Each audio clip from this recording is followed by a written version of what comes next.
Of course he was going to lose. The one thing I underestimated... With or without COVID? With or without COVID? Of course. Based on what premise? Yeah, I want to know this. Based on what premise? Both Democrats and Republicans all say he would have won. I warned him about this in columns, I think, before he was president, maybe right when he became president. Think back to the one-term president. Is this the last time? Yeah, last time Republicans had a one-term president. George W. Bush. And why was that? One time at the Republican National Convention, he said, "Read my lips, no new taxes." And the media tricked him into raising taxes. And his voters said, "You betrayed us. You made a promise and you lied." He didn't say it at every single rally, every single day, when everything, your entire campaign is, "I'm going to build the wall," and you don't build the wall? Of course he was going to lose re-election. So the one thing I underestimated was, did not think he was that stupid. He is that stupid. Respectfully, you sound bitter now. And the reason why... Respectfully, I wanted a wall like the rest of his voters. Totally get it. I did too. I'm not sitting here saying I didn't want the wall. I still want the wall. I'm a guy that left Iran. I lived in Iran 10 years, 2 years in a refugee camp. Trust me, I wanted that as well. But in my mind, I don't sit there and agree with a lot of things he did. I'm just sitting there saying, what happened to America during his term? And I think he would have gotten reelected, was it not for COVID. But let me go back to the question here. So what if, let's do the what if. What if in his mind, you know him better than I do. You communicated with him. You've been on calls with him. You've been in meetings with him. You've had more interaction with him than I have. Mine is pure speculation is what I'm doing. But I'm a person that's body language. I'm watching frustrations of people. That's the world I'm in the last 20-something years. What if in his mind he's saying, everything that, such and such things I'm going to do second terms. These things I'm going to do first terms. On the second term, I don't give a shit if I get reelected or not. I'm done.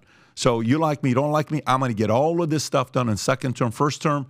Let's make sure we get the economy to be squared away. Let's make sure we get the job and unemployment to be good for certain communities. Let's make sure we fix certain things with, Tel Aviv, Jerusalem. Let's do ISIS. Let's do Qassem Soleimani. Let's do some of these things. And then second term, we'll do the wall, we'll do this, we'll do that. What if that was part of his strategy? What if, that's not saying it's the right strategy, what if that was part of his strategy?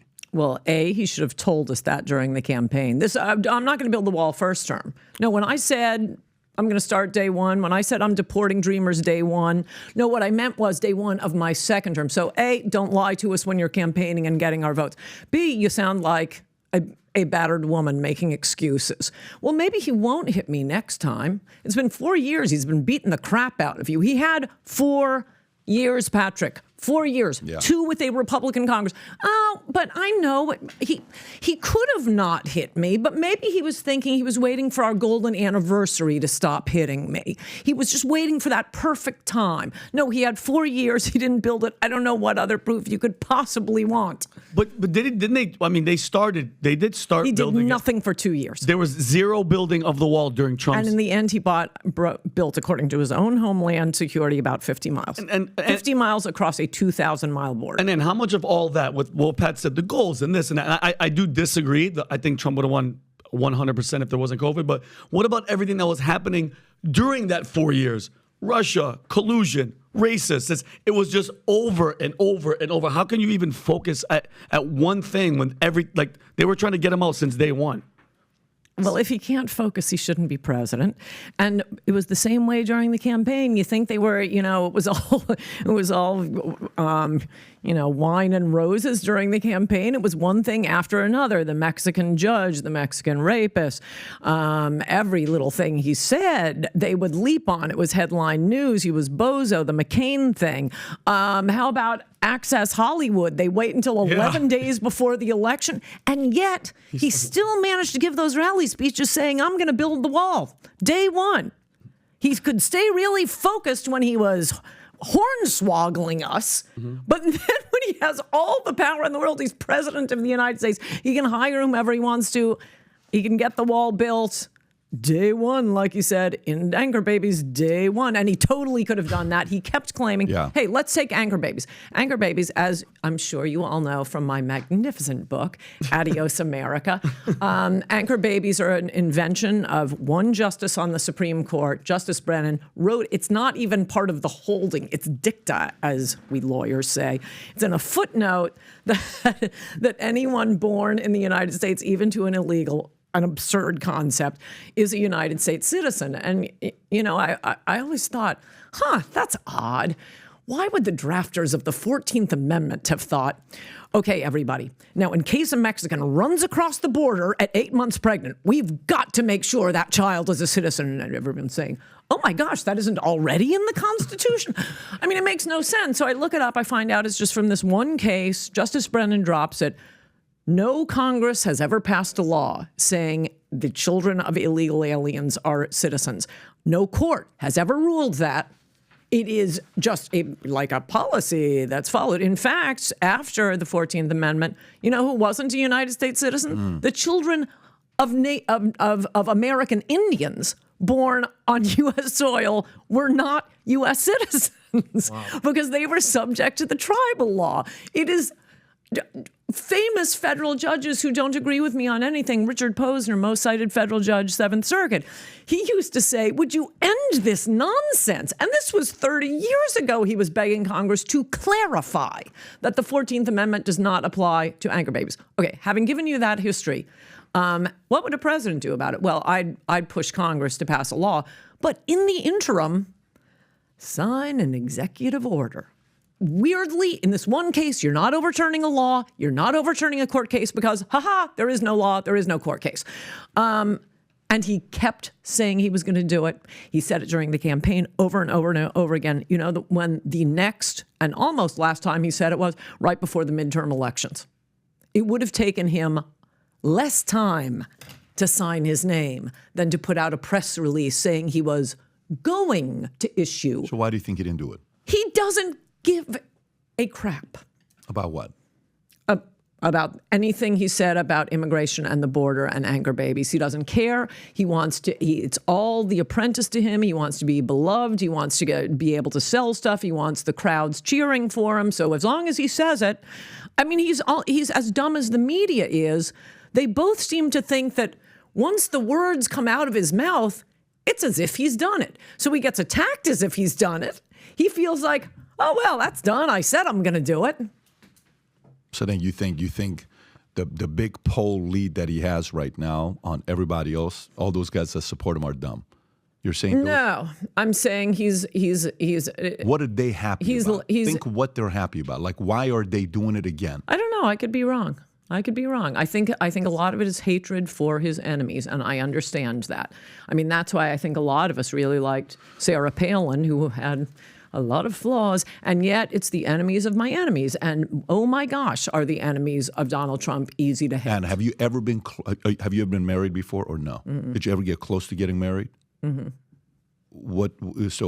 So this is getting a little personal. But I'm gonna ask a different, and I'm gonna ask it from. And by the way, again, I think this is sexist. Oh, the Christie point when I was for Christie, yeah, they'd all say, "Oh, chubby chaser." I didn't even know what that meant. It's like girls who like fat guys to have sex with.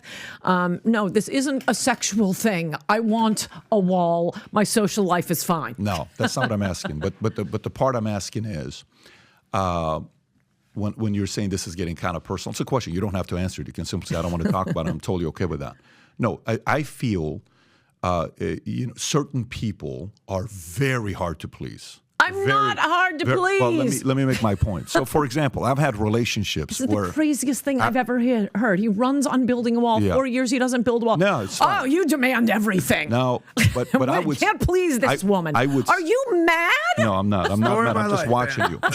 Listen to his question. So for me, I feel like there are certain people that you have to be very careful because they're either super gung-ho about you and like I've dated girls where relationship was unfreaking believably high peak. The peak was so high, it doesn't make any sense, right, on how high the peak was.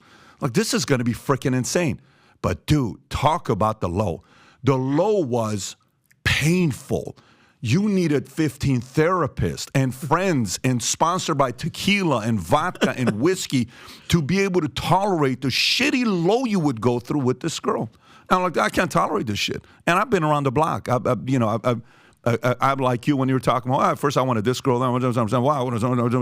so, I wasn't the innocent one. Eventually, I'm like, dude, I'm shutting it down. This is it. I want to build a family. I want to have a different kind of a life. And I never thought I was going to get married. I thought I was going to stay single for the rest of my life because no one was going to make me happy. And then I sat there and I said, is it going to be 100% of everything across the board? And then that's it? Is it going to be like, they have to give me, that's it? And then I'm not going to look at all the other stuff? You're clinging on one thing that I'm also not happy about. I wanted the border. I'm also not happy about that. By the way, a lot of the things he ran on, he should have done all of that stuff. He has to answer that question. A person like you has to give that question to a moderator in the presidential election that's coming up. Someone has to pose that question. I want to know what his answer is going to be. I'd like to see some other people that are his friends ask questions like that, A. Hannity and others, to actually ask those questions because I want to know. But at the same time, I don't know if any presidential candidate is going to be able to please Ann Coulter for 8 years. I don't think that's possible because I think that person is going to have to do everything you want them to do to win your favor, and it is so attractive to get your support because during the election there were certain people that are superstars that played a role of Trump winning in 2016. I think you're one of them. I think Kellyanne Conway was one of them. She didn't support him until 2 months before the election. She was Cruz. But I thought she played her role in those 2 months. I think she crushed it when she was. She didn't show up and defend him for Access Hollywood. Ann did. I understand. Again, I'm not putting you guys against each other on who's more than the other one. Your method of going out there and going after the enemy, you're fearless. You scare the crap out of the enemy. You're not a person that people sit there and like. You make people on the other side shake. Yep. Okay, so you played a role, she played a role, other people played a role, okay? But then we come to now, you're clinging on one thing, okay? It's more than one thing. Then unpack it if you're saying it's more than one thing. If you're saying it's more than just a border, what else Okay, is a couple it? things. The reason I mentioned Kellyanne isn't, don't pull this, Seinfeld, catfight, isn't to say, no, I was for Trump a few weeks after he announced. And what I have noticed... You were the first to make it clear. Everybody knows that. And did you guys know this guy in 2015? Because I want confirmation on this point. Adam, you did. Okay. Yes. You're going to answer this. Oh, Tom did, yeah. A lot of us who supported... Every single person I know who supported Trump in 2015, and everyone hated us for it. But a lot of my friends did. I mean, after L.A., you see what the problem is before a lot of the rest of the country. I don't know one person who supported Donald Trump in 2015 who supports him now, who isn't betrayed. The people who support him now are the Johnny-come-latelys who absolutely opposed him. They were for Cruz, they were for Rubio, they didn't care about anything that Trump was running on. And then, oh, screw it, he's the nominee. Let's see if we can get tax cuts out of him. They think it's magic that he won because they never understood why he won, because they never understand, and it's not just one issue. It's whether our country continues to exist is the issue. And as for your ex-girlfriend, you needed therapy and tequila and low was low, and it would go on and on and on. Now I understand why you're sarcasm. Now I know understand why you're willing to put up with Donald Trump, because I hit that and I'm out the door. Yeah, that sounds good when you're saying that. It's a good one-liner on what you're saying, but you still sound bitter and frustrated. Look what happened with a guy named Trevor Bauer. That is just an insult. It is. You're not getting me. This is like being called a racist all day. No, it's not. I'm not. That's not an argument. I keep making arguments, and you keep saying you sound bitter. You got to come up with something other than you sound bitter. Well, you do, though. You do. So do you know what happened with Trevor Bauer? Do you know this guy named Trevor Bauer? Okay. So, Tom, did you see what happened with Trevor Bauer yesterday with the story? Wait a second. I didn't get an answer. Did he support Trump in 2015? Well, 2015, not 2016. Whether it's him, I will say this. You said something actually very shocking that we should address. You're saying you don't know one person who supported Trump in 2015, 2016 that is still with him today. I'm in my circle, yeah. That's a whole different circle. Yeah. How big is your circle? What difference does it make? What are you going to say? Ann has a big circle. It's not a small circle. She's got contacts from everywhere. Nobody's denying that. We know who Ann Coulter is. Okay, so let's say it's a couple hundred. Let's say it's a couple thousand. Let's say it's 10,000. Okay, even publicly, I can't think of anyone. I know so many people that were with him in 2016 that are unanimously still with him today. And don't believe me. 2015. Don't believe me. I said 2015. Look at 15, 16. What's the difference? It's a huge difference. What do you mean when he was? We supported him for the issues and what he was saying. You I'm guys saying wanted that- Jeb. I'm saying the You would have been perfectly happy with Jeb. I'm saying the people and he governed like that Jeb. voted for him. No, People that that's voted not for what him. I. Do you understand what I said?